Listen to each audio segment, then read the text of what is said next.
सबसे तीव्र आंदोलन हुआ वो बिहार से हुआ? नहीं हुआ? जनजातीय आंदोलन बिहारी से शुरू किया था। तो सबसे पहले अंग्रेजों का विरोध किसने किया? जनजातियों ने किया था। अपने जल जंगल और जमीन के लिए लड़ा कि मारो फिरंगियों को। साइमन कमीशन पूरे देश में घूमा, सबसे ज्यादा उसका विरोध बिहार में हुआ। युवा उठे और सुबह सुबह गाना गाना शुरू करते थे। अभी कैसे सुबह हुआ है कि उठो युवाओं सवेरा हुआ, साइमन भगाने का बेरा हुआ। ऐसे ही साइमन भगा रहे थे सब। उसके बाद बड़े स्तर पर अनेक आंदोलन जो है हम लोगों के यहां सफल भी हुए। 1955 में एक आंदोलन हुआ था। ये सब ध्यान से सुन के रखना, पूछा जाता है, ऐसा नहीं है कि हाँ ऐसे ही आपको बता रहा हूं। 1955 में स्वतंत्र भारत में सबसे तीव्र आंदोलन हुआ था बिहार में। 1955 जब ट्रांसपोर्ट टिकट के लिए वो आंदोलन हो गया। सब बहुत छोटा सा बात था, ट्रांसपोर्ट टिकट के लिए रोक दिया था कि कोई बस उसके टिकट जो है ऐसे नहीं चलेगा, सबका रेट फिक्स करो। विद्यार्थी पहले नहीं कहता था कि हम स्टूडेंट है पैसा नहीं देंगे, तो ट्रांसपोर्ट टिकट के लिए वो आंदोलन हो गया। आंदोलन इतना उग्र हुआ कि एक व्यक्ति का पुलिस की गोली से उसमें मृत्यु हो गई थी इसी गांधी मैदान में, और उसमें जवाहरलाल नेहरू को पटना आना पड़ा था। सोचो, लेकिन सैल्यूट है उस प्रधानमंत्री और मुख्यमंत्री को, उस समय के लोगों को, कि अगर कोई दिक्कत होती थी तो तुरंत लोगों के सामने आ जाते थे। प्रधानमंत्री आए थे समझाने के लिए, तो भी स्टूडेंट उस बात को एक्सेप्ट नहीं किया। कहा कि नहीं, ट्रांसपोर्ट मिनिस्टर को इस्तीफा देना पड़ेगा तबे हम लोग हटेंगे। और महेश सिंह उस समय ट्रांसपोर्ट मिनिस्टर थे, वो इस्तीफा दिए, तब विद्यार्थी अपना आंदोलन वापस लिया। एक आंदोलन हुआ था 1967 में, 1967 में, वो भी छात्र आंदोलन था। मैं केवल छात्र आंदोलन का बात कर रहा हूं। वो 1967 में जो छात्र आंदोलन हुआ था, उस समय बिहार के मुख्यमंत्री केबी सहाय थे। अब बिहार स्पेशल पढ़िएगा ना तो उसमें मिलेगा। केबी सहाय बिहार के मुख्यमंत्री थे। वो भी विद्यार्थी के बात सुनने को तैयार नहीं थे, जैसे अभी वाले नहीं है। 1967 में ही चुनाव होना था और केबी सहाय की कुर्सी चली गई, उनका जमानत, खुद का जमानत जब्त हो गया था। उस आंदोलन को जो रिप्रेजेंट कर रहे थे महामया सिन्हा, नाम सुने हैं क्या कभी? महामया सिन्हा, ये बिहार के चीफ मिनिस्टर बने थे 1967 में। उस आंदोलन के बाद मया सिन्हा जो है आंदोलन के बाद जो है मुख्यमंत्री बन गए। फिर आंदोलन हुआ 1990 में हुआ, ज्यादा प्रभावी नहीं था। 2010 में हुआ, हाँ 1974, इसको कैसे भूल जाएंगे। 67 के बाद 74 में पटना यूनिवर्सिटी में लालू यादव, ये सब लोग उस समय पढ़ते थे, पटना यूनिवर्सिटी में थे। सुशील मोदी थे, नीतीश कुमार भी थे। ये सब लोग वहां बैठ करके ऐसे ही मंडली बना के कहा कि हम भ्रष्टाचार के खिलाफ आवाज बुलंद करेंगे, महंगाई के खिलाफ लड़ेंगे, आप बेरोजगारी के खिलाफ लड़ेंगे। आज के आंदोलन का मैं मुद्दा देखता हूं तो 1974 के मुद्दा से देखिए टैली कर जाता है। उस समय भी बेरोजगारी के खिलाफ लड़ाई हुआ था, उस समय भी भ्रष्टाचार के खिलाफ लड़ाई हुआ था, ये सब बातें उस समय भी थी। लेकिन भाई इसका नेता कौन बनेगा? बिना नेता के आंदोलन होता है? विद्यार्थी सब कह रहे थे कि राजनीति इसमें मत लाइएगा, वहां सब कह रहा था। हम वहीं से कहे कि देखो ये बिना राजनीति का हो ही नहीं सकता है, क्योंकि मुद्दा राजनीतिक है। जले राजनीति वाला नहीं आएगा तले गरमाएगा भाई। नहीं, आपको और हमको उतना ढंग नहीं है। आप पढ़ रहे हो, मैं पढ़ा रहा हूं, हम लोग इसमें मास्टर हैं, और राजनीति वाला राजनीति में मास्टर है, वो जानता है कि कैसे अटैक करना है। अब 1974 में इन छात्रों ने खुद बुलाया था किनको, तो ये जेपी को, जयप्रकाश नारायण को आमंत्रित किया था कि आइए और हमारे आंदोलन को लीड करिए। यही 1974 में 5 जून 1974 को पटना के गांधी मैदान से संपूर्ण क्रांति का आह्वान किया था जयप्रकाश नारायण ने। वो तिथि 5 जून थी, और 5 जून 1974 का जो संपूर्ण क्रांति का उन्होंने नारा दिया, बिहार ही नहीं पूरा भारत आंदोलित हो गया। पूरे भारत के छात्र और युवा सड़कों पर आ गए। इंदिरा गांधी जैसे मजबूत प्रधानमंत्री की कुर्सी हिल गई। इमरजेंसी तो लगा ही, उसके बाद इलेक्शन में हार गई। मोरारजी देसाई को प्रधानमंत्री बना नहीं है। तो ऐसे छात्रों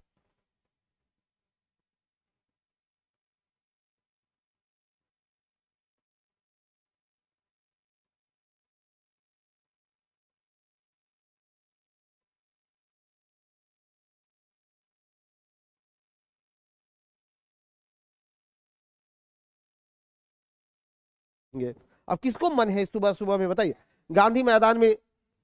अभी का जो समय है, सच है कि रूम और कंबल दोनों जगह से निकलना अपने आप में क्रांतिकारी चैलेंजिंग है, नहीं है? अरे ठंड अभी चरम पर है, इससे ज्यादा ठंड हो ही नहीं सकता है। अभी 7 बजे हम जो है कंबल से निकले हैं तो लग रहा था कि बहुत ठंड है। और वैसे बच्चे जो गांधी मैदान में खुले आसमान के नीचे बैठे हैं, पूरे रात भर बैठे थे, हजारों बच्चे, उन पर इस सबको तरस नहीं आती है? कुछ भी हो, वो सब देखिए, केस करने वाले ही नहीं रहेंगे तब क्या होगा भाई? तब क्या होगा आप बताइए? बात अब इस पर हो रही है। अब छोड़ो, अब ज्यादा क्रांतिकारी हमको मत बनाओ, नहीं तो दिक्कत हो जाएगा। ठीक है, ज्यादा क्रांतिकारी नहीं बनाना है। केस मुकदमा सब कुछ नहीं है, होते जाते रहता है। समय ऐसा होगा कि केस करने वाले ही नहीं रहेंगे, तब क्या होगा? वो अपना सोचे, है कि नहीं है? हम लोग तो सोच लिया है।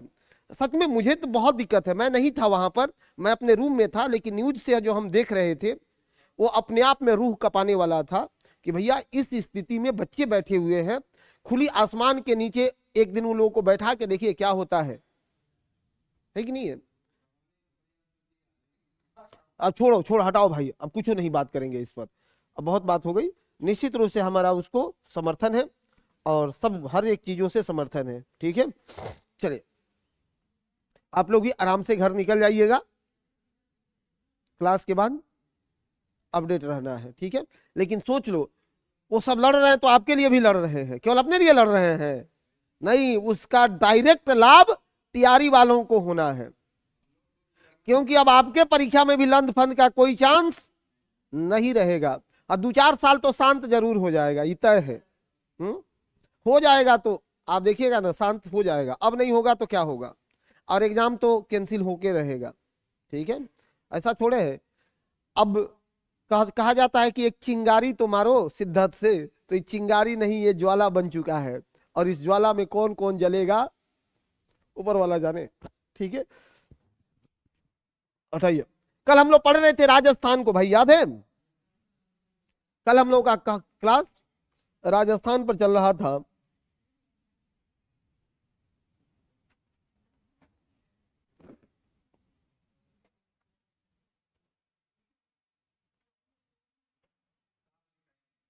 साफ दिखाई नहीं दे रहा है?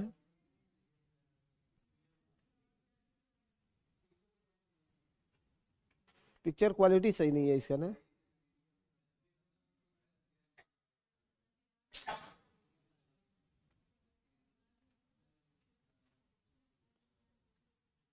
कोई बात नहीं, नहीं तो इसको तो अपडेट किए थे हम। चलो चलेगा।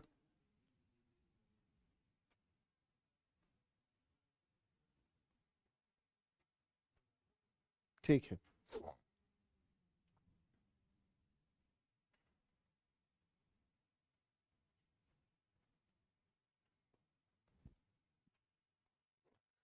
हाँ, ये कल पढ़ रहे थे राजस्थान, वीरों की भूमि राजस्थान। लिख लिए हैं क्या आप लोग राजस्थान को? 2 मिनट बोर्ड पर रहिए। राजस्थान का पश्चिमी क्षेत्र, जिसे ग्रेट इंडियन डिजर्ट या थार मरुस्थल के रूप में जाना जाता है, थार मरुस्थल के रूप में जाना जाता है। थार मरुस्थल यानी राजस्थान को कितने भागों में हमने ज्योग्राफिकली बांटा था? 2 भागों में, एक पश्चिम का और दूसरा पूरब का। पश्चिम वाले हिस्सा को किस नाम से जानते हैं? थार मरुस्थल, और पूरब वाले को राजस्थान का मैदान। दोनों को विभाजित कौन करता है? 25 डिग्री समवर्षा 25 डिग्री या 25 सेंटीमीटर समवर्षा। ये सब याद रखिएगा, नहीं तो फंसेंगे आप सब लोग। 25 सीएम समवर्षा इसको विभाजित करता है। 25 सेंटी से कम वर्षा वाले क्षेत्रों में डिजर्ट है, उससे ज्यादा वाला मैदान है, ज्यादा वाला मैदान है। बोर्ड पर आओ, ये केवल अभी फिजिकल है भाई।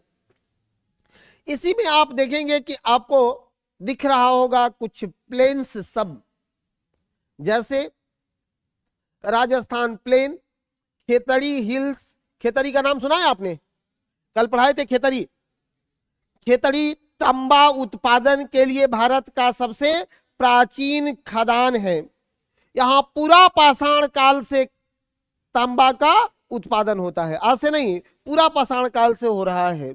जस्ट नीचे आइए, दीवान बेसिन, तोरावती हिल्स नहीं पूछेगा, अलवर हिल्स ये पूछता है अलवर से।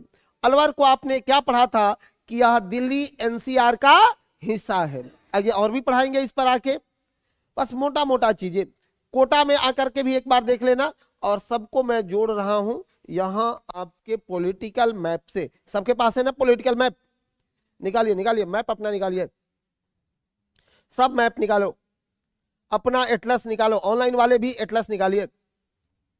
दिख रहा है, नहीं दिख रहा है, एक गलत मैप का सिलेक्शन हो गया है, नहीं कोई बात नहीं, कल से एचडी मैप इस पर अपलोड होगा। आइए लेके चलते हैं आपको जयपुर में। कहा? जयपुर में एक रेड चिन्ह बनाया होगा, दिख रहा है रेड चिन्ह, राजस्थान की राजधानी नगर। नहीं लिए मैं बोल रहा हूं, साथ साथ बोलते चलो, याद हो जाएगा सब 1 मिनट में। राजस्थान का राजधानी नगर पिंक सिटी या गुलाबी शहर के नाम से प्रसिद्ध है। यह किस लिए? तो सर पत्थर का पॉलिशिंग और कटिंग के लिए जाना जाता है। यहीं पर प्रसिद्ध चीज है क्या? तो हवा महल, जंतर मंतर, आमेर का किला पर्यटकों के दृष्टि से महत्वपूर्ण रहा है, पर्यटन के दृष्टिकोण से प्रसिद्ध रहा है।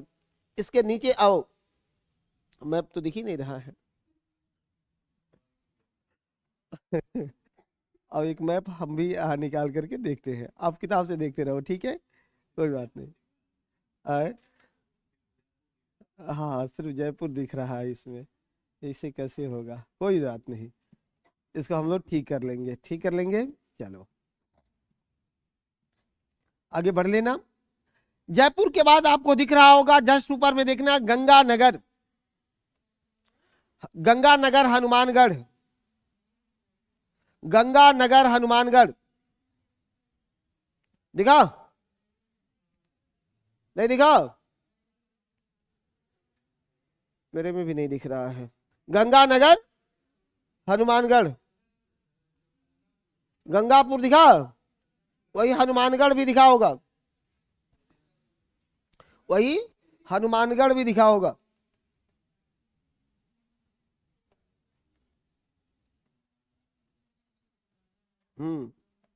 चलिए गंगा सिटी, आगे बढ़ते जाओ। अब इस गंगानगर को किस रूप में जानते हैं भाई?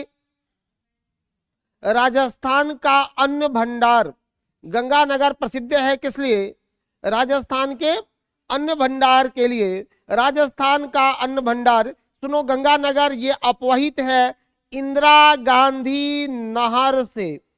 वही इंदिरा गांधी नहर जो भारत का सबसे लंबा नहर है, जिसको हरिके बैराज से निकाला गया है, और इस नहर से अपवहित होता है गंगानगर, जो राजस्थान का अन्न भंडार कहा जाता है। क्वेश्चन पूछा गया है कि राजस्थान के अन्न भंडार के रूप में किसे जाना जाता है? गंगा नगर को जाना जाता है, जहां गंगा नगर को जाना जाता है। जस्ट उसके बगल में देखिएगा एक और शहर जैसलमेर, नीचे चाहे झुंझुन दिख रहा होगा, झुंझुन दिख रहा होगा,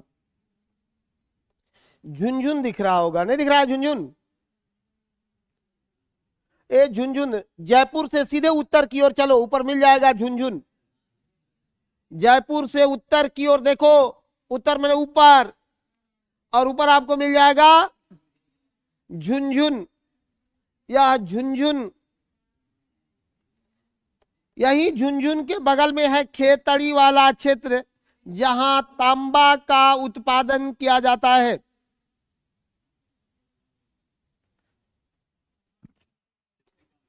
आगे उसके बगल में ले चलेंगे अलवर, कल सब के बारे में लिखा दिए हैं।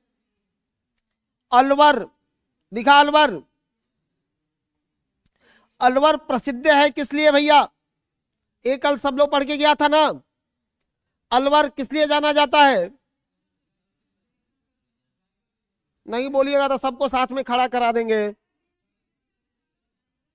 हाँ, वहीं पर टाइगर रिजर्व केंद्र कौन?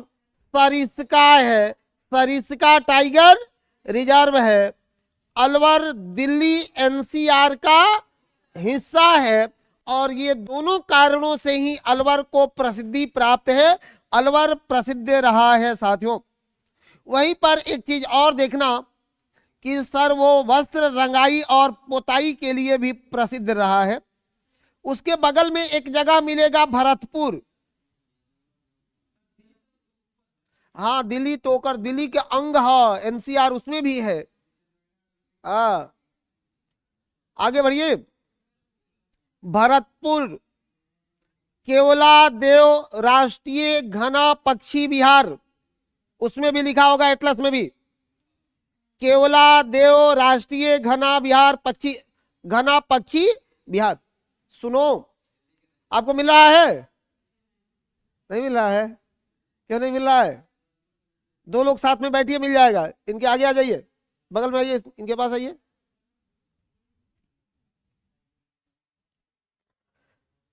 केवलादेव घना राष्ट्रीय पक्षी विहार कहां? भरतपुर में। भरतपुर राजस्थान में प्रसिद्ध है किस लिए? यहां प्रवासी पक्षियां आती हैं प्रजनन के लिए। जैसे साइबेरिया में अभी शीत ऋतु शुरू हुआ तो नवंबर में यहां पक्षी आ जाती हैं, प्रजनन करते हैं, फिर मार्च में अपना चुज्जा सबको उड़ा के साइबेरिया निकल जाते हैं। ये वही है, एक वही नहीं है, बिहार में भी हर जगह पहुंच जाता है। जैसे बिहटा में भी आ गया होगा, यहाँ कांवर झील में भी आ गया होगा, मोतिहारी में भी आ जाता है, सब आते रहता है। केवला देवल, केवला देवल एक लिए और फेमस है। और किस लिए फेमस है ये भरतपुर? तो यहाँ बड़ा ही ऐतिहासिक जगह है। जस्ट बगल में देखिएगा सवाई माधोपुर, सबको मिल रहा होगा, सवाई माधोपुर। वहीं पर होगा रणथंभौर बाघ परियोजना, है क्या? हाइलाइटर नहीं है, हाइलाइट करते जाना है, सबको हाइलाइट करते जाओ, उतना ही में से कुछ पूछेगा। रणथंभौर बाघ परियोजना, रणथंभौर बाघ परियोजना कहां? सवाई माधोपुर। सवाई माधोपुर, सवाई माधोपुर में एक बाघ परियोजना है, टाइगर प्रोजेक्ट है। थोड़ा सा बाघ परियोजना जब पढ़ते चल रहे हैं तो कंसेप्ट ले लेंगे कि टाइगर प्रोजेक्ट, टाइगर कब शुरू हुआ था? प्रोजेक्ट टाइगर कब का? 1973 में। बाघ को राष्ट्रीय पशु कब घोषित किया गया? 72 में। अब प्रोजेक्ट टाइगर शुरू किया गया 73 में। प्रोजेक्ट टाइगर यानी बाघ परियोजना किस लिए शुरू किया गया? बाघों के संरक्षण के लिए, बाघों के संरक्षण के लिए। अब कहेंगे कि सर बाघों पर किस प्रकार का दिक्कत है, बाघों पर क्या समस्या है? कहिएगा कि उनके प्राकृतिक आवास का संरक्षण, इनके प्राकृतिक आवास का संरक्षण, सबसे दिक्कत इसी का है। बाघों के प्राकृतिक आवास में छेड़छाड़ हो रहा है तो मानव और बाघ संघर्ष बढ़ रहा है। बढ़ा है कि नहीं? देखिए पश्चिमी चंपारण में बाघ सफारी बना दिया। पहले बाघ प्रेम से आराम से सोते थे, रहते थे। अब सफारी बना दिया, यानी गाड़ी में आपको लाद करके ले जाएगा, अब बाघों का दर्शन कराएगा, तो बाघ भी दर्शन करेंगे आपका, नहीं करेंगे क्या? हाँ। और कभी उनकी मन की भावनाएं जग गई तो फिर आप कहेंगे कि बाघ इंसान को मार रहा है। जी नहीं, ये बाघ और मानव संघर्ष बढ़ रहा है, बाघ और बढ़ रहा है। दूसरी समस्या क्या है भाई? शिकार की समस्या। बाघों की समस्या क्या है? शिकार की समस्या। बाघों में जो सबसे ज्यादा नुकसान है किस चीज का है? शिकार को लेकर के है, कि बाघ शिकारी है, उसकी हड्डियां बहुत महंगे दामों पर विदेशी बाजारों में बेची जाती है। कहा जाता है कि वो मतलब बहुत शक्तिवर्धक दवाइयों वगैरह बनाने में इसकी हड्डियों का और क्या है इसका उपयोग होता है, इसलिए बहुत महंगे बेचे जाते हैं। तीसरा क्या है बाघों के साथ? और कौन सी समस्या है कि बाघ संरक्षण चल रहा है? कहिएगा कि सर उसके जो है बाघ के साथ बीमारी की समस्या भी है। देखो, बाघ स्वच्छता का प्रतीक है, बाघ स्वच्छता का प्रतीक है।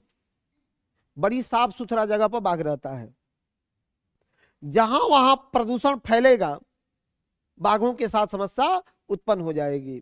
तो जरूरत है कि बाघों के स्वच्छता को मेंटेन करके रखा जाए। वो हरे भरे प्रकृति का सूचक है, खाद्य श्रृंखला को मेंटेन करता है, इसलिए भी। लिखे कहां थे हम लोग? हाँ, सवाई माधोपुर थे ना। हाँ, सवाई माधोपुर के जस्ट बगल में देखना एक और मिलेगा, मकराना। वहीं पर दिख रहा होगा मकराना। कल से मैं ये ठीक ठाक लगा के रखूंगा कि सब बात यहां से मैं दिखाते चलूं। मकराना दिख गया, मकरान तट, मकरान की खान। सांभर झील है, और सांभर झील के पश्चिम में अवस्थित है मकराना। सांभर झील और सांभर के पश्चिम में है मकराना। देखिए, ये सांभर के पश्चिम में मकराना, और मकराना फेमस है किस लिए? तो सफेद संगमरमर के लिए, सफेद संगमरमर के लिए। इसी सफेद संगमरमर से ताजमहल का निर्माण कराया गया। बस हो गया। मकराना से प्राप्त किया जाता है संगमरमर, मकराना से प्राप्त करते हैं संगमरमर। नेक्स्ट थोड़ा सा और आगे बढ़ो, जोधपुर आपको दिख रहा होगा दक्षिण पश्चिम भाग में, दक्षिण पश्चिम चलो, जोधपुर। जोधपुर रेगिस्तान का केंद्र के रूप में जाना जाता है जोधपुर को। पत्थर को तराशने और खाद्य प्रसंस्करण उद्योग के लिए प्रसिद्ध है Jodhpur.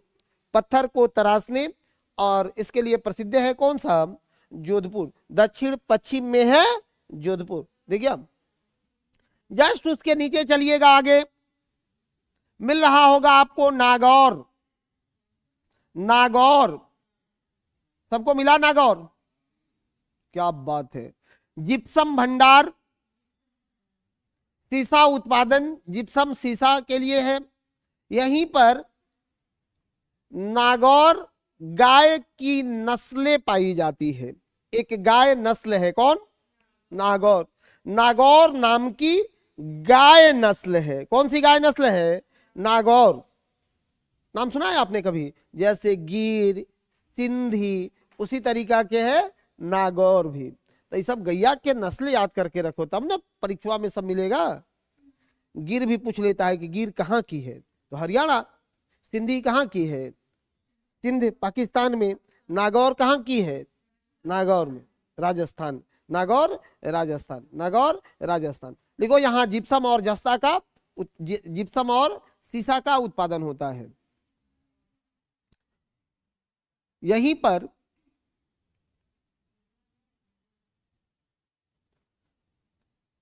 Hindustan machine tools, HMT, Hindustan machine tools HMT की एक शाखा भी है। HMT की एक शाखा भी है। आगे बढ़ते रहना, बस आज एक झलक देख लेना था, कल तो सब लिखवा ही दिए थे मेरे भाई। भीलवाड़ा, याद है कल लिखवाए थे भीलवाड़ा, क्या लिखा था? राजस्थान के वस्त्रों की नगरी के नाम से प्रसिद्ध है भीलवाड़ा। तो अब क्यों गलत कर रहे हो? भीलवाड़ा से आगे बढ़ के एक झलक देखना, अपने मैप में देखते चलिए। कोटा,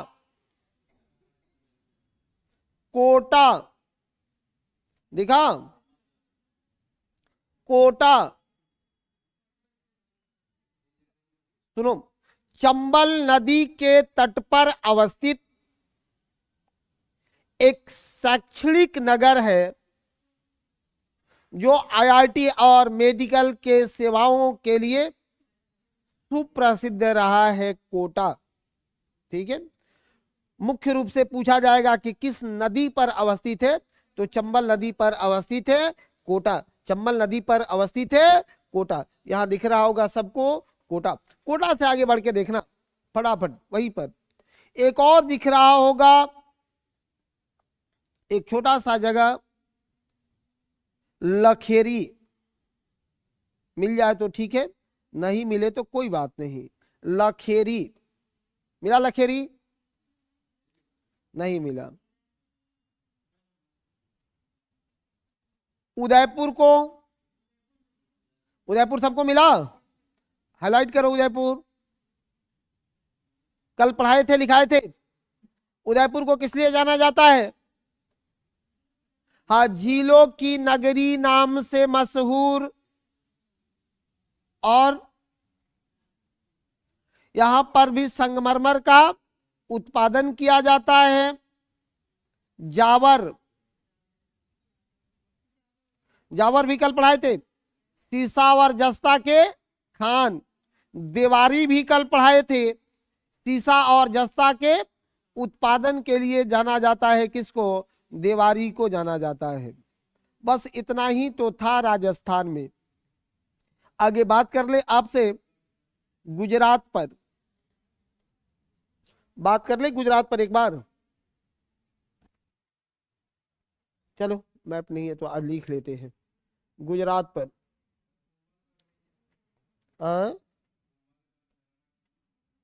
गदोपा है वो छोड़िए ना, गुजरात पर।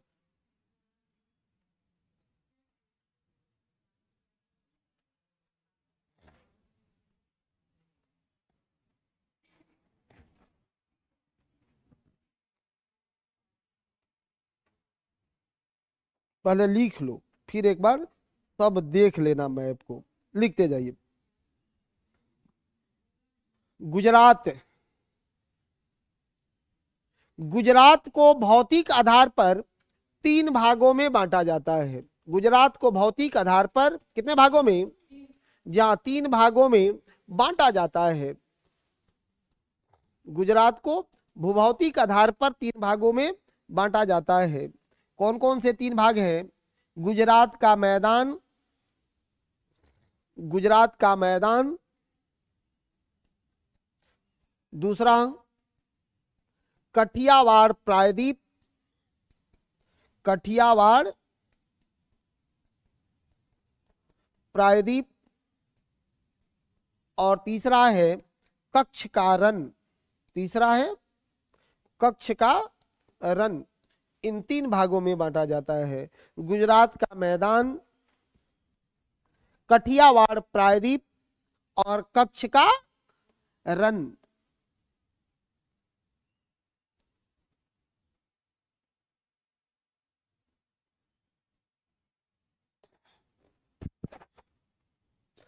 कच्छ का रण, सब एटलस में एक एक चीजों को आपको दिखा देंगे कि कौन कहां है भैया।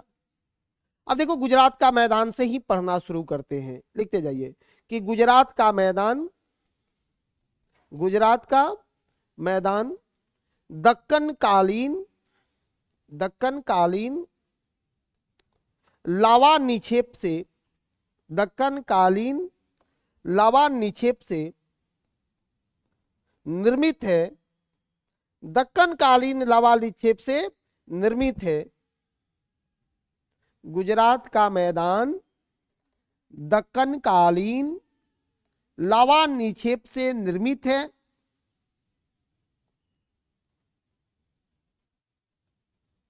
जो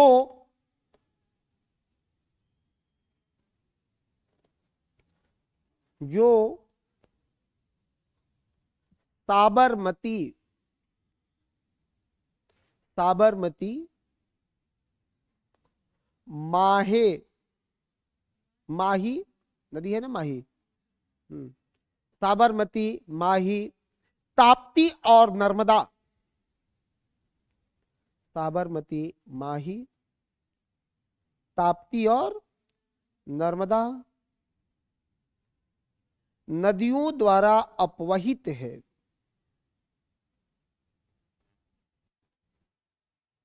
अपवहित है।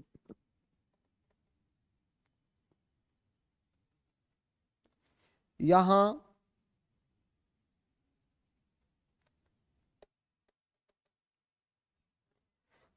काली मृदा में, यहां काली मृदा में, मैदानी क्षेत्रों में कौन सी मृदा, ये सब आप लोग मास्टर हो गए हो अब। चलो, यहां काली मृदा में कपास, गन्ना, मूंगफली, यहां काली मृदा में कपास, गन्ना, मूंगफली, तंबाकू का उत्पादन होता है।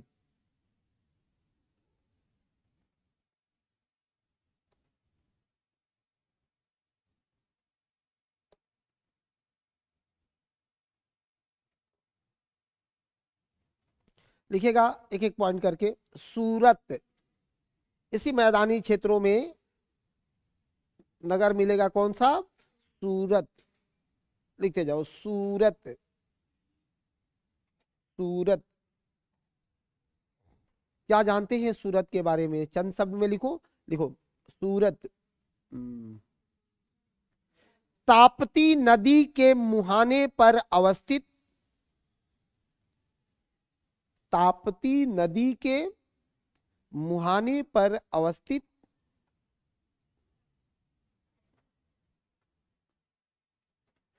प्रसिद्ध नगर,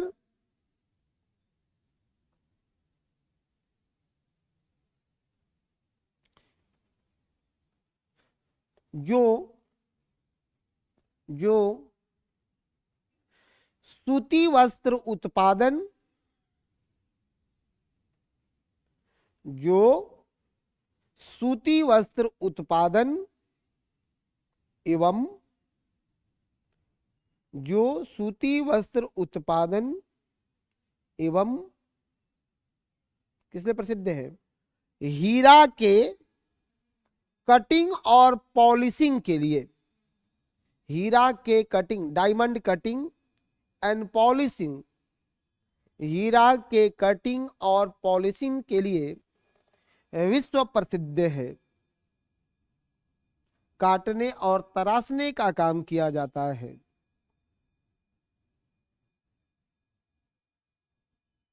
अंकलेश्वर, नेक्स्ट लिखना, अंकलेश्वर। सूरत के बाद क्या है, अंकलेश्वर। सूरत के बाद है अंकलेश्वर, अंकलेश्वर, अंकलेश्वर। लिखो, नर्मदा बेसिन में अवस्थित। और याद रखिए, ये क्लास अब केवल ज्योग्राफी पर्पस से नहीं चल रहा है, इसमें सब सब्जेक्ट को हम खींच खींच करके पहुंचा दे रहे हैं। इतिहास का भी अप्रोच होते जाएगा आपको, ज्योग्राफी तो है ही, इन्वायरमेंट कंप्लीट हो जाएगा, और जहां जो अपडेट होगा उस अपडेट को कराते जाएंगे। तो केवल ये सोच कर को मत पढ़िए कि ये केवल ज्योग्राफी है ही नहीं केवल ज्योग्राफी।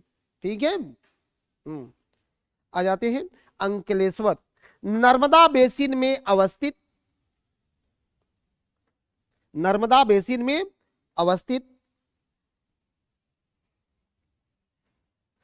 प्रसिद्ध नगर, जो पेट्रोलियम उत्पादन के लिए प्रसिद्ध है, पेट्रोलियम उत्पादन के लिए प्रसिद्ध है।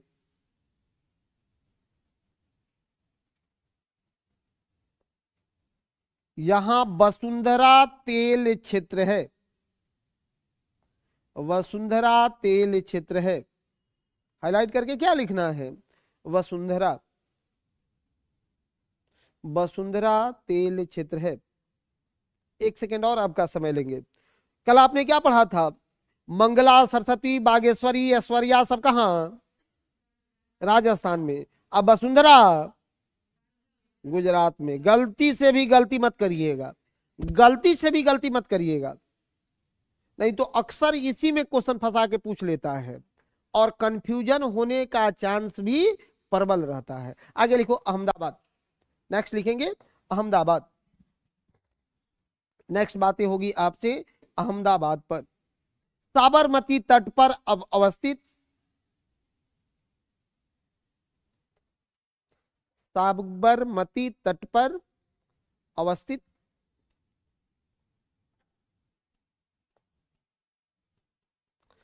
Manchester of India, Manchester of India के नाम से प्रसिद्ध, या इसे मैनचेस्टर ऑफ इंडिया कहा जाता है। भारत का मैनचेस्टर, मैनचेस्टर ऑफ इंडिया से प्रसिद्ध यहां, यहां औद्योगिक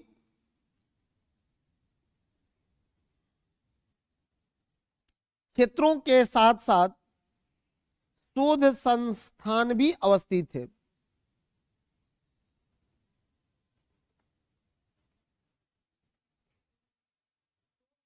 शोध संस्थान भी है। शोध, शोध रिसर्च सेंटर, सब चीज पर रिसर्च होता है ना। रिसर्च केवल पढ़ाई का थोड़े होता है भाई, रिसर्च कपड़ा पर भी होता है, रिसर्च हर चीज में रिसर्च होता है। आगे लिखो, पैराग्राफ चेंज करो, एक लाइन और पैराग्राफ चेंज करो। अहमदाबाद के उत्तरी भाग में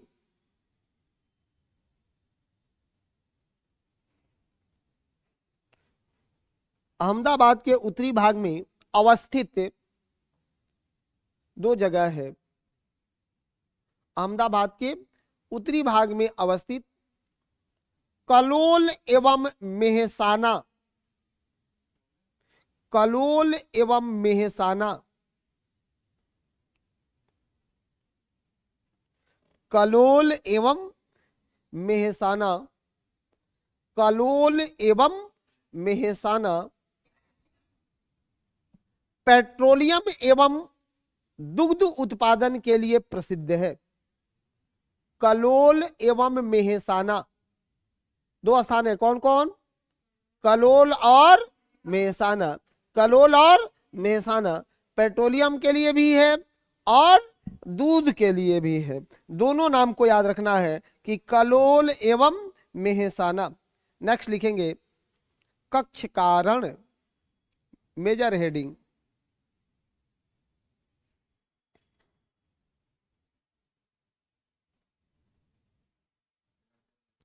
कक्ष कारण ने डिवीजन किया था ना, ठीक है। तो एक तो गुजरात मैदान था, दूसरा कौन था इधर? कक्ष का रण। लिखते जाएंगे भाई। दलदली भूमि कक्ष कारण, लिखते जाओ। दलदली भूमि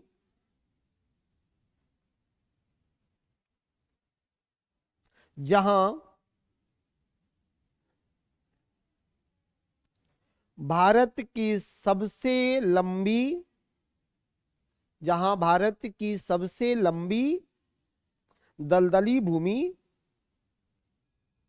जहां भारत की सबसे लंबी अंतः अपवहीय नदी, भारत की सबसे लंबी अंतः अपवहीय नदी कौन है?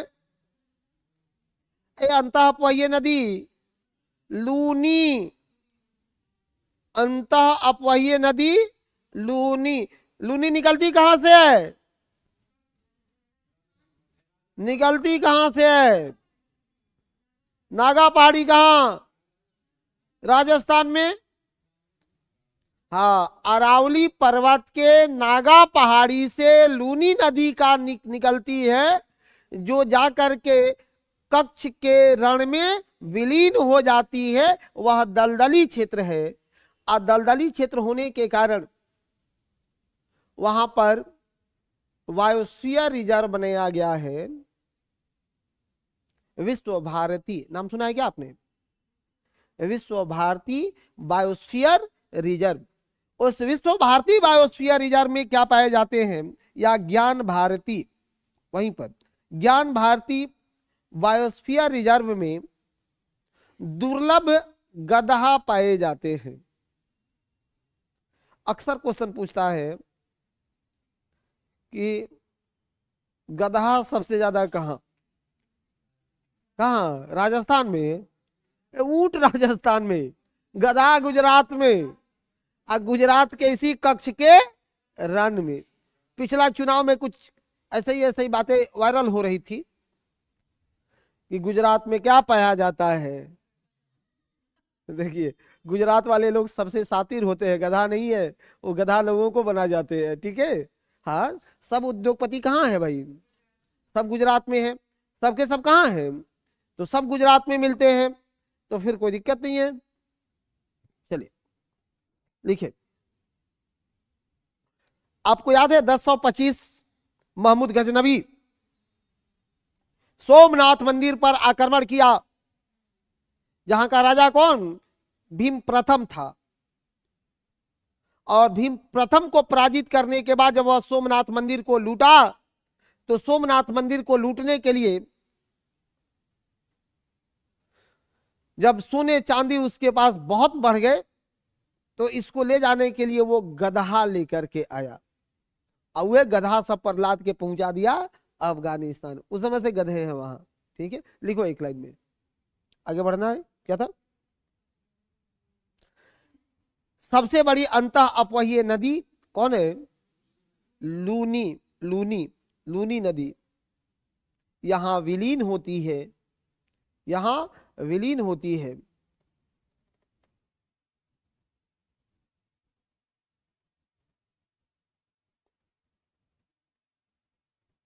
यहीं पर पंचबेला एवं खादुर द्वीप अवस्थित है। दो गो आइलैंड लिख लेना। पंचबेला, यहीं पर पंचबेला, किताब में नहीं मिलेगा। यहीं पर पंचबेला एवं खादुर द्वीप, पंचबेला या एक नाम है उसका खादुर, पंचबेला और खादुर, पंचबेला और खादुर द्वीप अवस्थित है, आइलैंड है, द्वीप। एक बात और लिखो, आइलैंड अवस्थित है। यहां अवस्थित ज्ञान भारती बायोस्फीयर रिजर्व में, कौन सा रिजर्व है? जहां ज्ञान भारती बायोस्फीयर रिजर्व में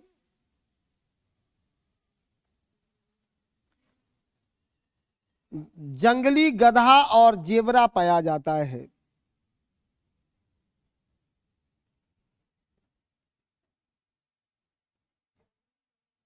और जेबरा पाया जाता है। कच्छ के रन से जब नीचे आओगे ना, तो क्या मिलेगा?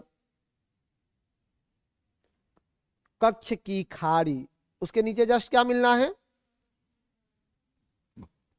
कच्छ की खाड़ी। देखो, कच्छ की खाड़ी को क्या कहिएगा कि सर यह एक छिछली खाड़ी है, यह एक छिछली खाड़ी है। लिखते जाओ, यह छिछली खाड़ी है। यहां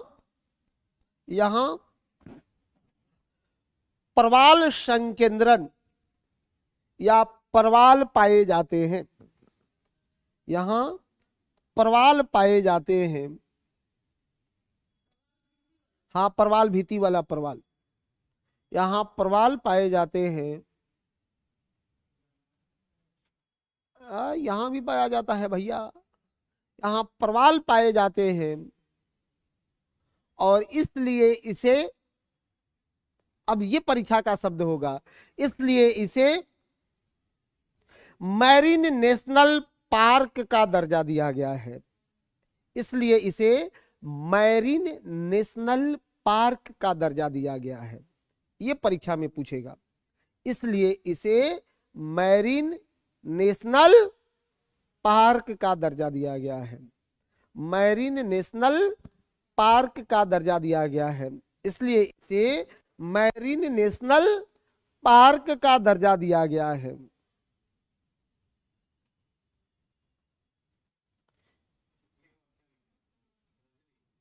छिछली खाड़ी है, हाँ खाड़ी है, मतलब ऐसे गहरा नहीं, कैसा है, छिछला है, छिछला है। अब छिछला गहरा में भी नहीं समझ रहे हैं, छिछला, हाँ ऐसे है, एकदम छिछला है, ठीक है। हाँ लिखो, एक शब्द लिखिए वहीं पर। इसके तट पर ज्वारीय बंदरगाह कांडला है, इसके तट पर ज्वारीय बंदरगाह कांडला है। कौन सा बंदरगाह है? कांडला, जिसका नाम बदलकर क्या कर दिया गया? दीनदयाल उपाध्याय, BBI क्वेश्चन रहेगा, इसका नाम बदलकर दीनदयाल उपाध्याय, दीनदयाल उपाध्याय पोर्ट कर दिया गया है, बंदरगाह कर दिया गया है, दीनदयाल उपाध्याय बंदरगाह कर दिया गया है।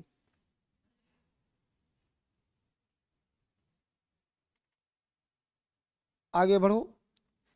तीसरा, कठियावाड़ प्रायद्वीप,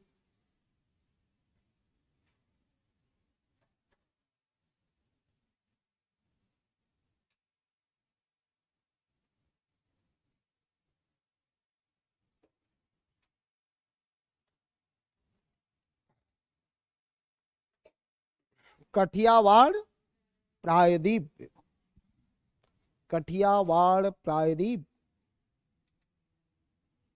क्या हो गया? योद्धाओं, क्या दिक्कत है? कोई दिक्कत नहीं है। देखो कठियावाड़ प्रायद्वीप को, भारतीय प्रायद्वीप का अंग, भारतीय प्रायद्वीप का अंग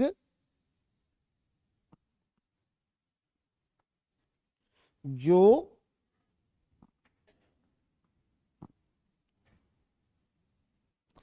दक्कन ट्रेप के, जो दक्कन ट्रेप के, जो दक्कन ट्रेप के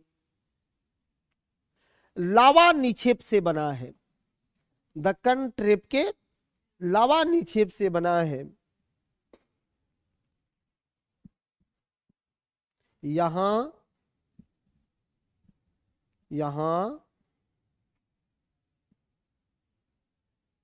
गिर, यहां गिर, गिर, गिर गिरनार, गिर गिरनार, मांडव और वर्धा पहाड़ियां अवस्थित है, वर्धा पहाड़ियां अवस्थित है। गिर गिरदार गिरनार, मांडव और वर्धा, एक लाइन में याद रखोगे, जीवन भर याद रहेगा। गिर गिरनार, मांडव और वर्धा, गिर गिरनार, मांडव और वर्धा पहाड़ियां अवस्थित है। यहां अवस्थित गिर नेशनल पार्क, यहां अवस्थित गिर नेशनल पार्क में, यहां अवस्थित गिर नेशनल पार्क में कौन रहता है भैया? बब्बर शेर, यही गिर नेशनल पार्क में पाया जाता है बब्बर शेर, लिख लो। यहां अवस्थित गिर नेशनल पार्क में बब्बर शेर पाया जाता है, बब्बर शेर पाया जाता है।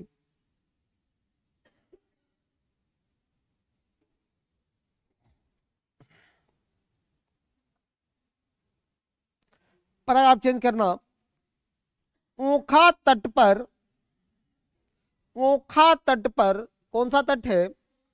ओखा, जी हाँ, ओखा, देखते जाओ, ओखा तट पर भारत का सबसे ऊंचा ज्वार आता है।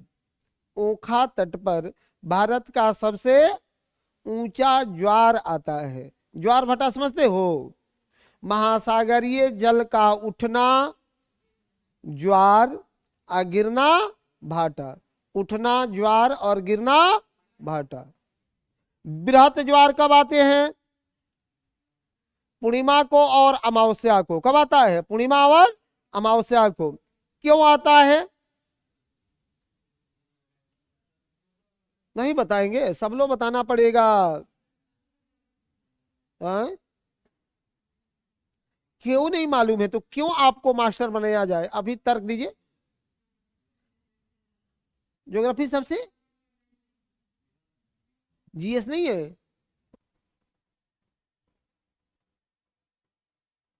हो रहा है जीएस पढ़ाई हो रहा है, पीआरटी, टीजीटी, पीजीटी सब लोगों के लिए जीएस पढ़ाई हो रहा है।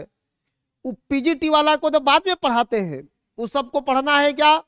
तो उसमें चलिएगा तो उसमें बस्ती भूगोल पढ़ना है, उसमें जनसंख्या पढ़ना है, उसमें प्रवसन को पढ़ना है, उसमें वर्ल्ड ज्योग्राफी को पढ़ना है। ये चीज तो मैं केवल पीआरटी और जीएस पेपर के लिए पढ़ा रहा हूं, पीआरटी और जीएस पेपर के लिए पढ़ा रहा हूं, तो फिर कोई दिक्कत ही नहीं है इसमें। सबको सीखना है, इतना बात सीखना है कि नहीं? तो काहे के लिए? हाँ, वो तो विविध में पूछबे करेगा। और मैं जब ज्योग्राफी जिस दिन शुरू किया उस दिन कहा कि ज्योग्राफी सब सब्जेक्ट से इंटरलिंक कर देंगे, तो हो रहा है।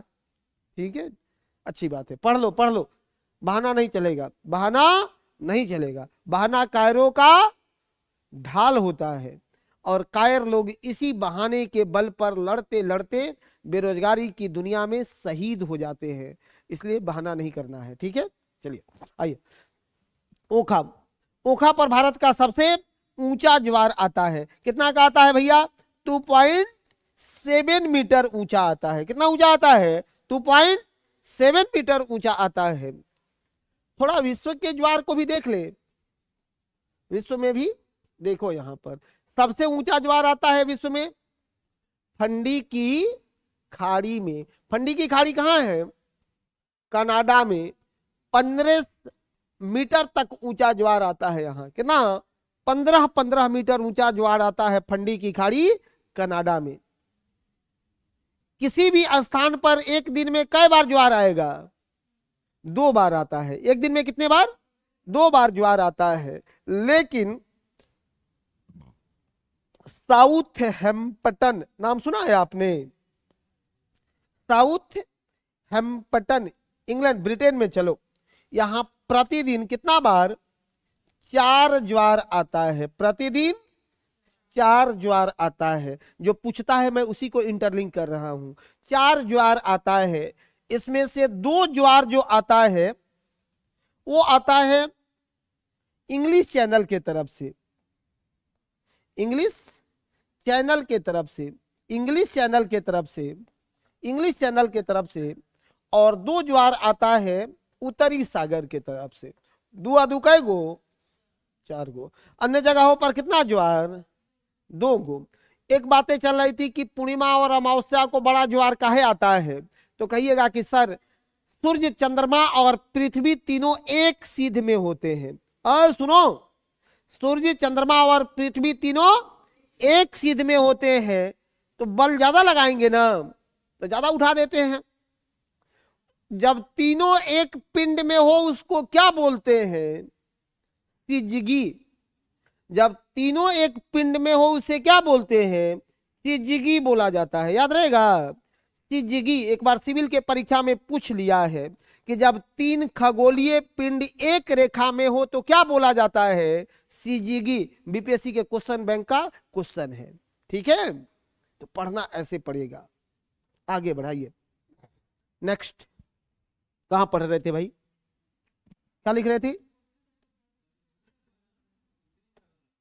हाँ, दूगो इंग्लिश चैनल से आ दूगो उत्तरी सागर से, दुआ दू 4 गो, ठीक है बा। सब जगह आता है भैया 2 गो ज्वार, और साउथ हेम्पटन में 4 गो। भारत में कहा 4 ज्वार आता, सॉरी विश्व में कहा 4 ज्वार आता है? साउथ हेम्पटन में। ऐसे क्वेश्चन पूछते हैं, ठीक है, ठीक बा। हाँ चलो तब आगे बढ़, लिखो जामनगर। Next point, Jamnagar. ये जामनगर से कुछ याद आ रहा है क्या? हाँ अंबानी, क्या बहुत अच्छा अद्भुत बात बताया इस बालक ने। अंबानी, अंबानी परिवार का वहां पर भी भोज हुआ था जामनगर में।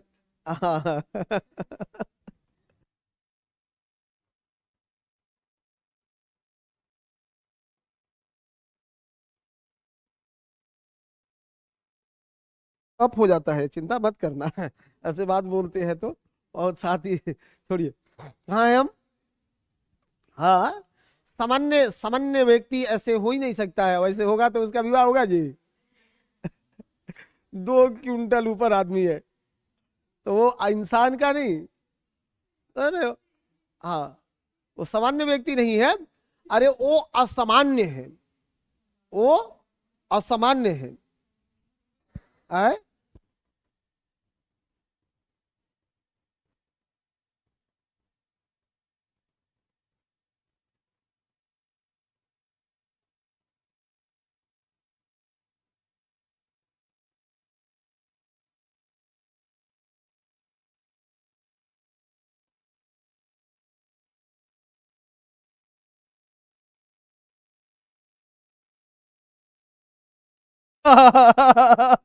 अपना विवाह हो गया तो दूसरे को कह रही है कि नहीं करना चाहिए। ऐसे कैसे बात चला है भाई? जिसका नहीं हुआ है वो ज्ञान देता तो चलता है क्या? आपने इस अधिकार को खो दिया है, ठीक है, चलिए आगे बढ़ो। कहाँ है भाई? हाँ जामनगर। सुनो, जामनगर क्यों जाना जाता है? जामनगर में है ऑयल रिफाइनरी, भारत का सबसे बड़ा ऑयल रिफाइनरी, जो रिलायंस का ही है, और इसलिए ये फेमस है। लिख लेना, भारत का सबसे बड़ा, भारत का सबसे बड़ा ऑयल रिफाइनरी है, भारत का सबसे बड़ा ऑयल रिफाइनरी है, या भारत का सबसे बड़ा ऑयल रिफाइनरी है, ऑयल रिफाइनरी है।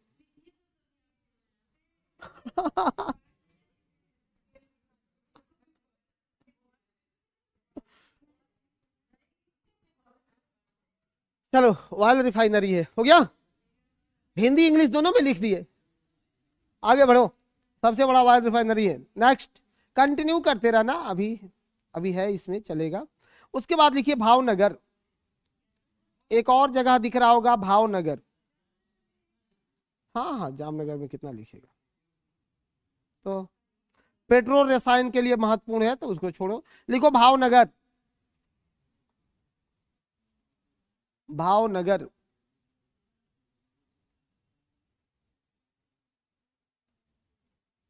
भावनगर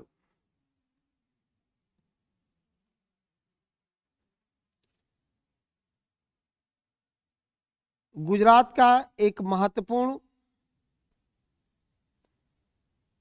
औद्योगिक नगर, हाँ औद्योगिक नगर भी है भावनगर,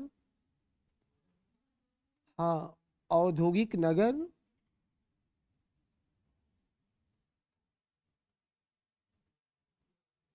औद्योगिक या उद्योग, औद्योगिक ही उसको बोलते हैं, ठीक है, औद्योगिक नगर, जो जो सूती एवं रेशमी वस्त्रों की कढ़ाई, सूती एवं रेशमी वस्त्रों की कढ़ाई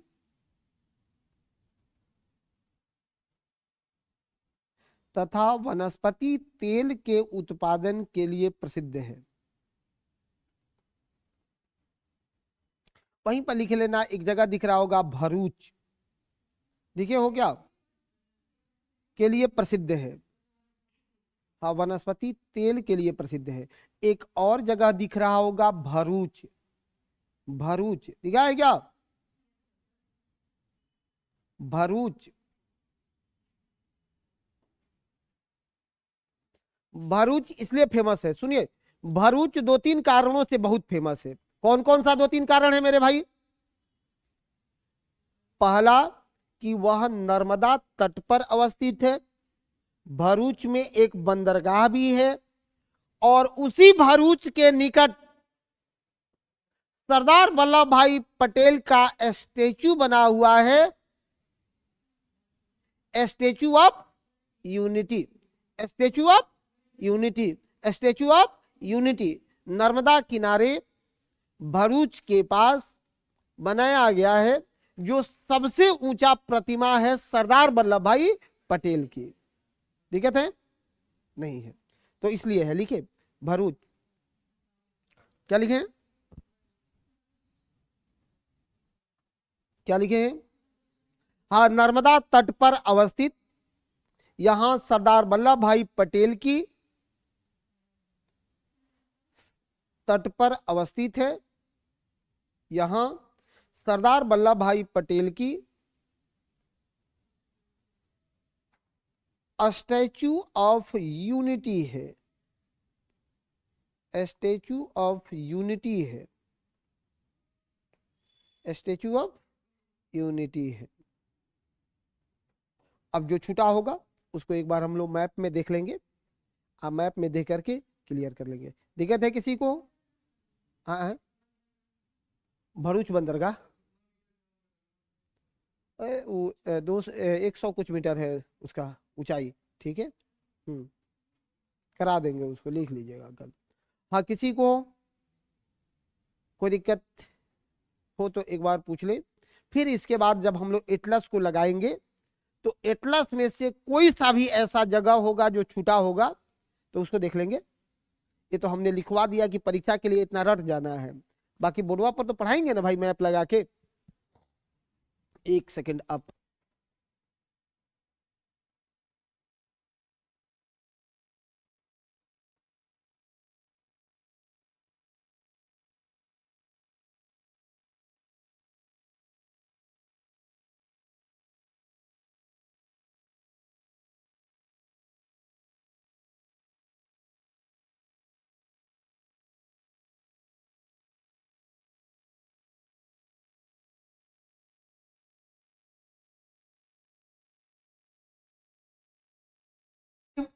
हाँ, कल आप लोग जो है एक काम करिएगा,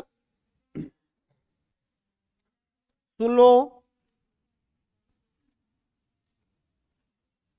आपकी सेकेंड क्लास होती है पाठक सर की क्लास, और मार्केट में बंद होने के कारण पाठक सर अभी आने में असमर्थ हैं। आप लोग भी